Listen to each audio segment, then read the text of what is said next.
안녕하세요. 오늘 이제 드디어 우리가 확률과 통계 첫 시간입니다. 그죠? 이걸 이걸 좀 들어오기 전에 그 중학교 2학년 과정에 있는 그 그 경우의 수와 확률 부분을 미리 좀 공부를 하고 오셔야 좀 받아들이기가 편합니다. 왜냐면 문제 수준이요.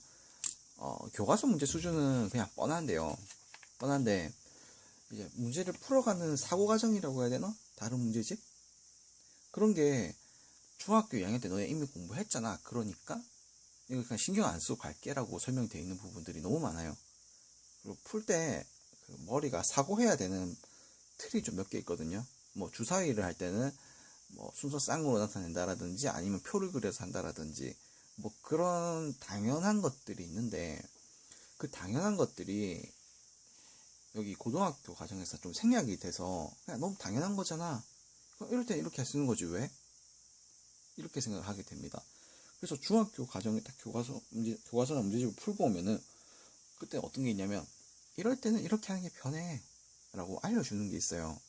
그거를 이제 좀 우리가 빠르게 습득을 하고 와야 됩니다. 중학교 과정은 일주일 내로 풀면 되고요. 그 다음에 고등학교 과정에 와서는 이제 매일 5문제 정도씩, 5문제에서 7문제 정도를 푸는 거를 습관을 들이면 정말 좋습니다. 센 같은 문제집 있죠? 센도 좋고요. 그냥 아무 문제집이라 좋으니까 이 파트를요, 순뇨조합 파트를 매일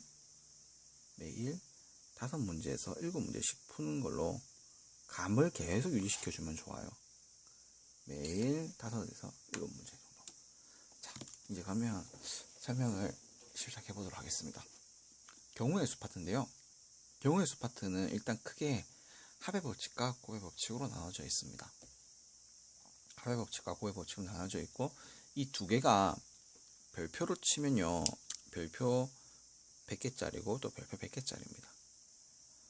왜 그래요? 라고 물으면, 요 확률과 통계 파트 전체가요, 요 합의 법칙과 곱의 법칙을 계속 기반에 깔고 갑니다.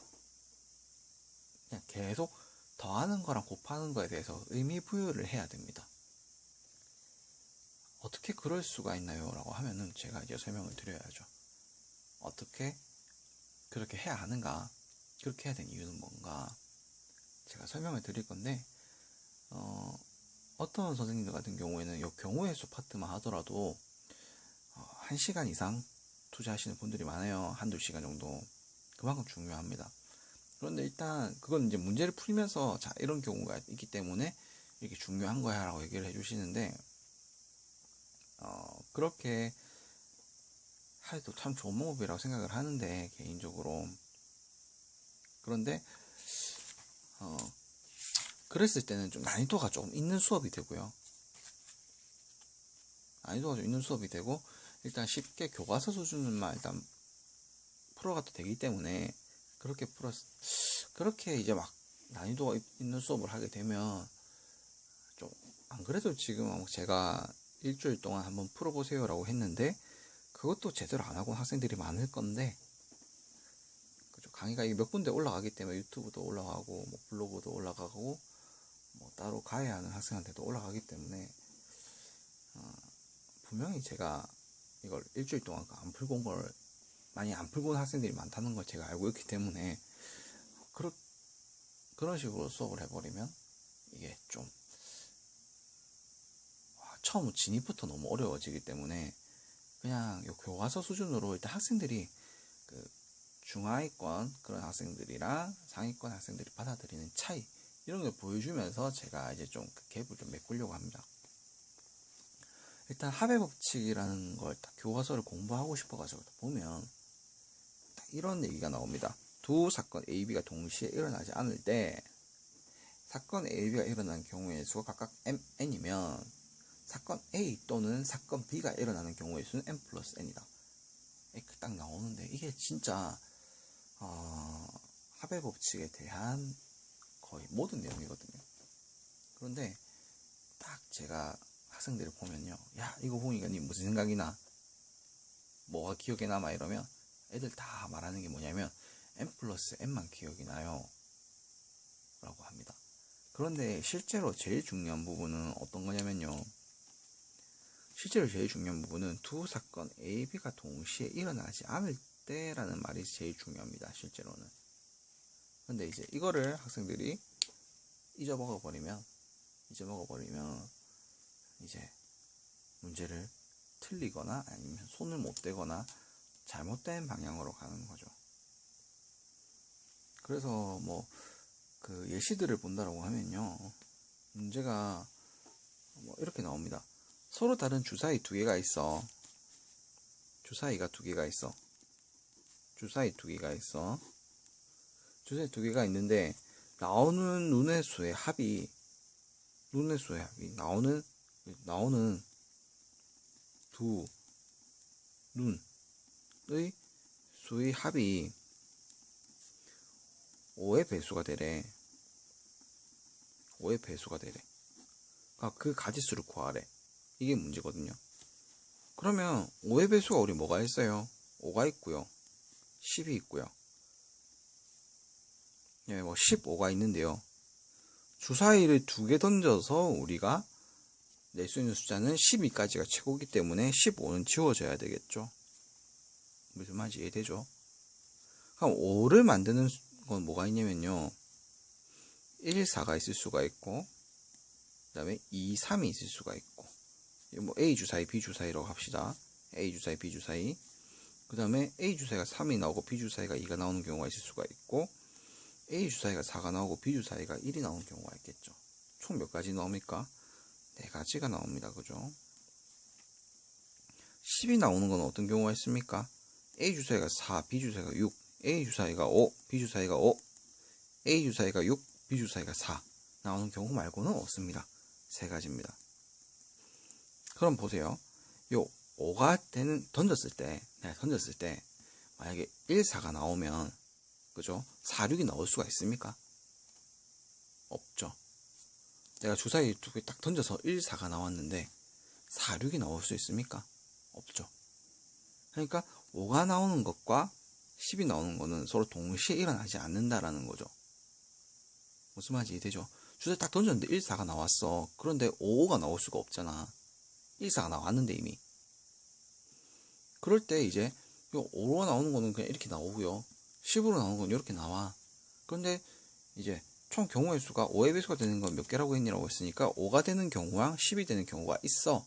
그러니까 이거 두 개를 더해주면 되는 거죠. 답은 그래서 7인 거죠. 7가지. 아, 7이 한다. 그죠? 7가지가 나오는 거죠. 경우의 수가. 그러니까 5가 되는 것과 10이 되는 건 다르잖아요. 그죠? 그러니까 동시에 일어나는 게 아니죠. 동시에 일어날 수가 없죠. 5가 선택되는 건. 5로 하나 선택되는, 5로 나왔는데 합이 10이 나오는 거는 될 수가 없죠. 그 경우가 쓰는 게 합칙입니다. 그런데 이제 학생들 같은 경우에 요 n 플러스 n에만 결과적으로 공식 같은 것만 기억을 하는 거야. 그러면 n 플러스 n이다만 기억에 남고 어떤 경우를 합의 법칙을 써야 되는 거지? 가 머릿속에 안 떠오르는 거죠. 그래서 분류를 좀 잘해야 됩니다. 그래서 합의 법칙을 조금 더 줄인다고 하면 아마 이거를 어떻게 줄여야 될지 모르겠는데, 그 말 표현이 좀 그렇네요. 표현이 조금 애매한데 형태가 다르면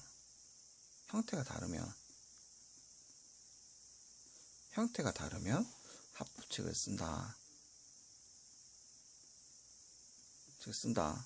이 표현이 좀 좋을 것 같네요. 형태가 다르면요. 5랑 10의 형태가 다르잖아요. 그러면 합의 법칙을 쓴다. 이렇게 좀 기억을 해주면 좋겠습니다. 그 다음 이제 또 보게 되는 게 곱의 법칙인데요. 곱의 법칙에 대한 설명은 조금 편해요. 예시를 보면 좀 편해요. 그래서 그 과정을 제가 한번 보여줘야 되는데,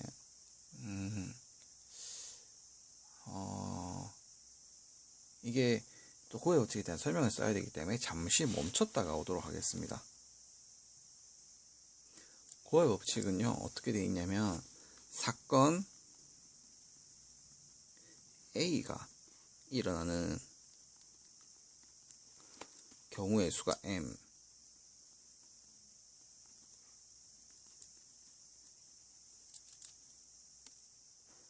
그 각각에 대하여 사건 B가 일어나는 경우의 수가 n일 때 두 사건 A, B가 잇따라 일어나는 경우의 수는 n 곱하기 n이다. 뭐 이런 식으로 나와 있습니다.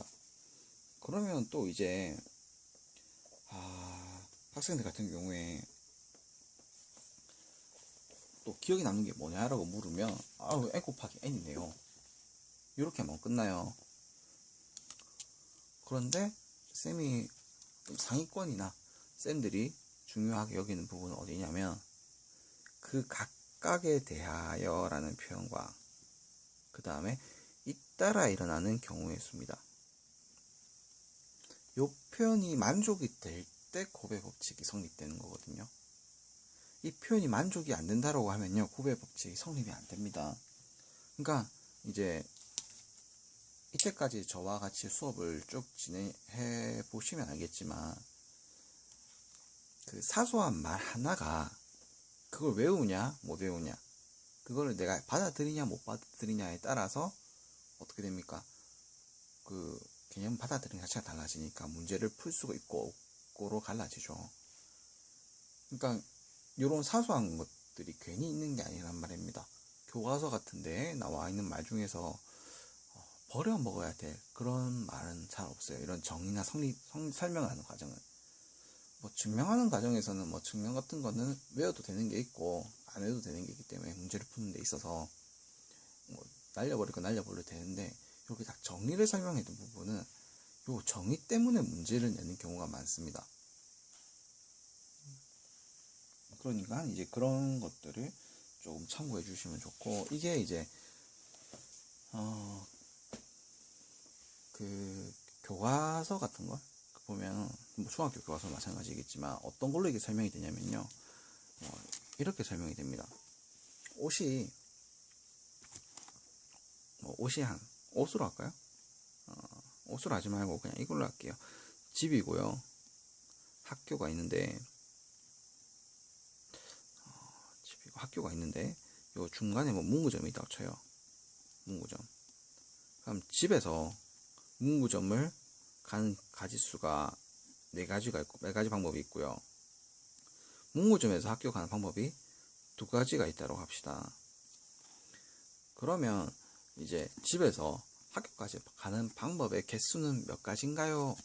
집에서 학교까지 가는 문구점을 들려서 학교까지 가는 경우의 수는 몇 가지인가요? 이렇게 문제가 나와요.